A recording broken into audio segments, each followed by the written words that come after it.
디모데 후서 4장을 읽었습니다. 마지막 쭉 읽어보시면 사도 바울의 어떤 디모데를 향한 따뜻한 마음, 마지막 이 당부가 녹아져 있음을 보게 됩니다.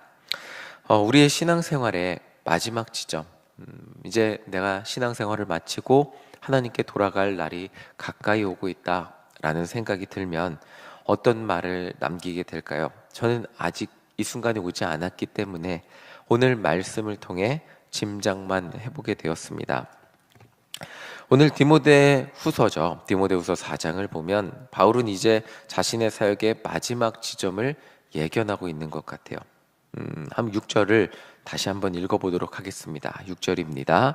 전제와 같이 내가 벌써 부어지고 나의 떠날 시각이 가까웠도다. 사도 바울은 자신의 삶을 전제로 비유하고 있습니다. 전제가 뭐냐면 구약에서 제사를 드릴 때 이제 어린 양을 제단 위에 놓잖아요. 그리고 이제 하나님께 불로 태워서 그것을 거룩한 향기로 제사로 드리는데 그 전에 포도주를 붓는 의식이 전제라고 합니다. 그러니까 자신의 삶을 거룩한 제사의 과정으로 보았다는 것을 알 수 있죠.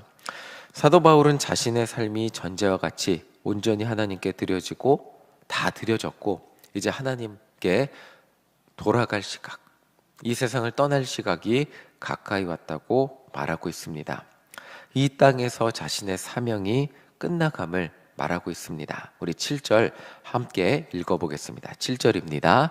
나는 선한 싸움을 싸우고 나의 달려갈 길을 마치고 믿음을 지켰으니.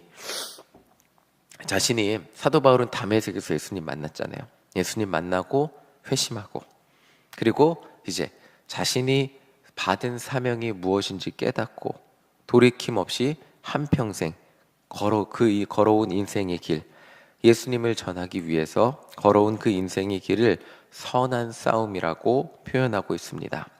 사도 바울은 예수님을 전하기 위해서 정말 수많은 어려움을 견디며 포기하지 않고 어려움 가운데서도 예수님을 전해왔던 사람이었습니다.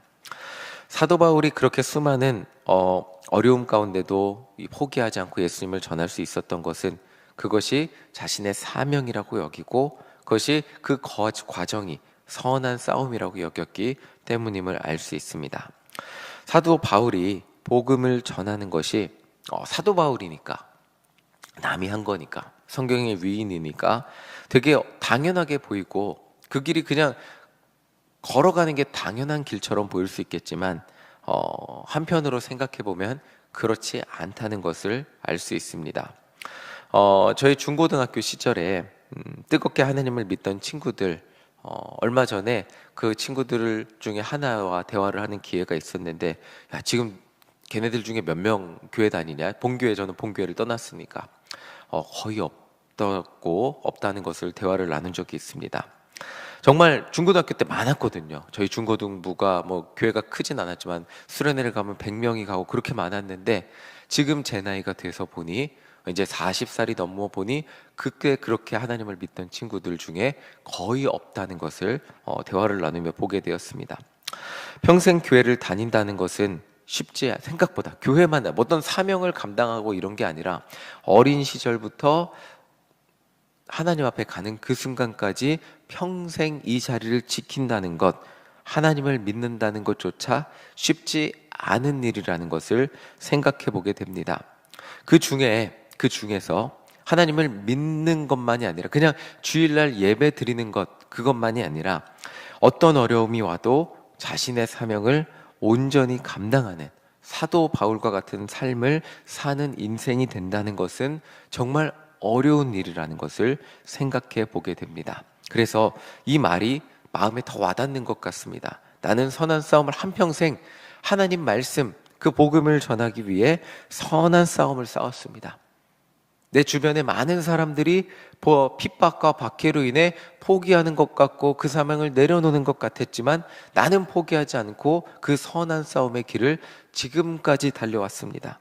그리고 나의 달려갈 길을 이제 마칠 때가 되었습니다. 이 말이 너무나 멋지게 와닿는 것 같습니다. 나의 달려갈 길을 이제 마칠 때가 왔습니다. 그 말이 어떤 위대한 업적보다 더 멋지게 들리는 것 같습니다. 우리도 우리의 신앙생활도 분명히 마지막 순간이 찾아오게 될 것입니다. 저는 아직 마지막 순간을 감히 언제가 될지 예측할 수는 없겠지만, 그러나 분명히 우리에게 확실한 것은 마지막 순간이 있다는 것입니다. 그때 어떠한 말을 남기기를 원하십니까?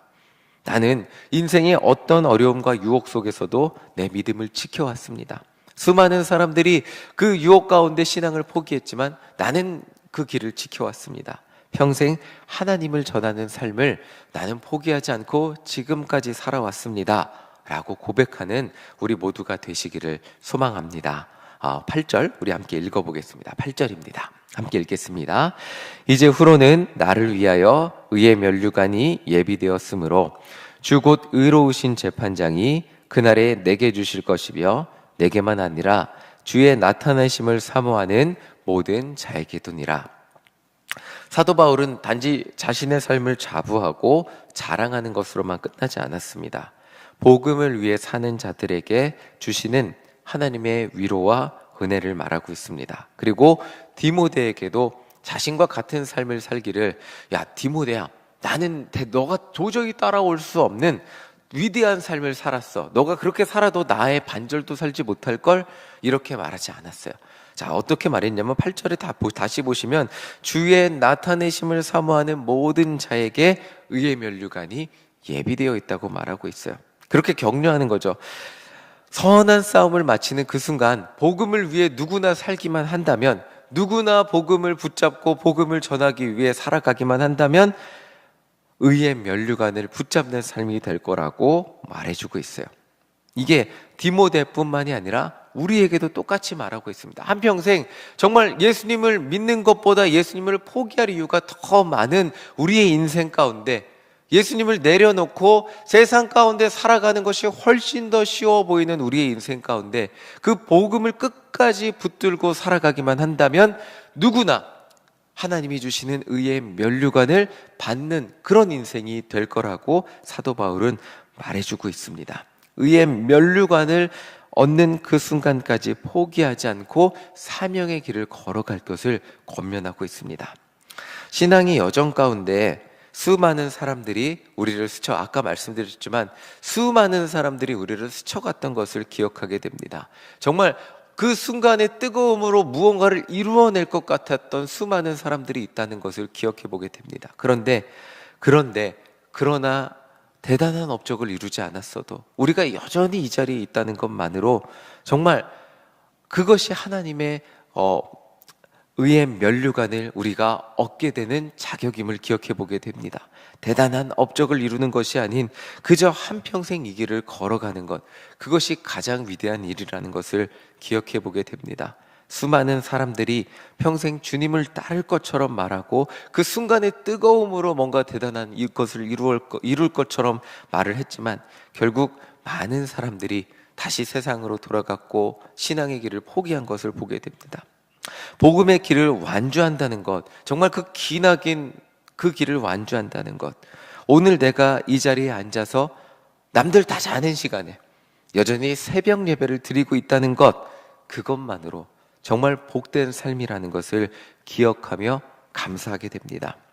이렇게 사도 바울은 자신의 마지막 순간이 점점 다가옴을 예감하면서 디모데에게 이렇게 고백하고 이렇게 권면하고 있죠. 우리 2절 함께 읽어보겠습니다. 2절입니다. 너는 말씀을 전파하라. 때를 얻든지 못 얻든지 항상 힘쓰라.